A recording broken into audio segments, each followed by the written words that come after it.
You've been in office for almost 3 years. 14 months from now, we're going to have another election. What Really? do you think? Yes, 14 months. You're going to be campaigning like crazy 12 months from now.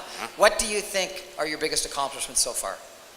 Well, I think, the one thing that I think was most necessary was to restore a sense of stability and business-like, conduct to the government of the City of Toronto. This is one of the biggest governments in the country, and I think people had generally sort of started to form the opinion that the City Council was completely dysfunctional, that we had no proper relationships with the other governments, and that the mayor from time to time was found to be, mayors were found to be perhaps not behaving the way that people would have the right to expect in terms of bringing credit to the city and enhancing its reputation.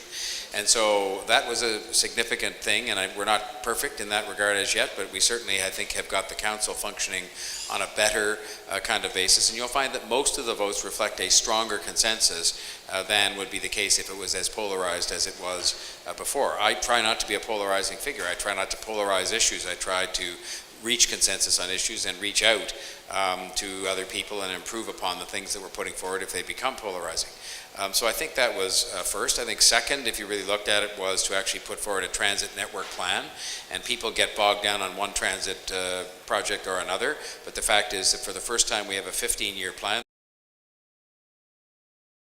Just that you have to achieve that consensus of votes at the City Council so that the mayor himself or herself has not that much in the way of direct power, and so you have to go out and get 23 people at least to support you, and I've been trying to do better than that and make sure that each of the measures that pass are passed by a reasonable margin that can at least allow us to say that a strong consensus of city councillors approved of it.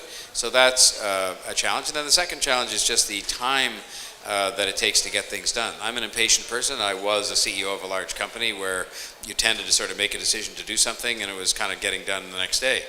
I understand in the public sector that's not possible because there's a degree of public accountability that requires greater consultation, greater sort of report writing that backs up the decisions that are being made and so forth. I think there is a sort of a gap that still exists between what is necessary to fulfill that duty to be accountable and be transparent and everything else and where we are today in terms of how long it takes to get things done.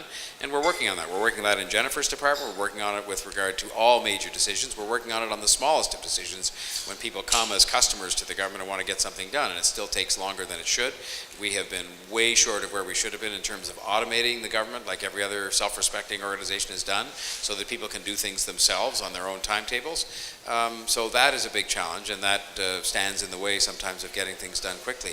So I'd say those two things are the biggest challenge. I mean, aside from particular issues that are challenging, I mean, some of the debate that goes on about transit and what you're building and what you're not building and what you should build and this kind of thing, it's very challenging because no matter what you do, I've learned, of course, in this job, it didn't take long, no matter what you do, no matter what evidence you back it up with, there are going to be groups of people who disagree with you, often quite strongly, and that's fine. That's democracy, but you have to move ahead and get things done, and that's what I'm very determined to do.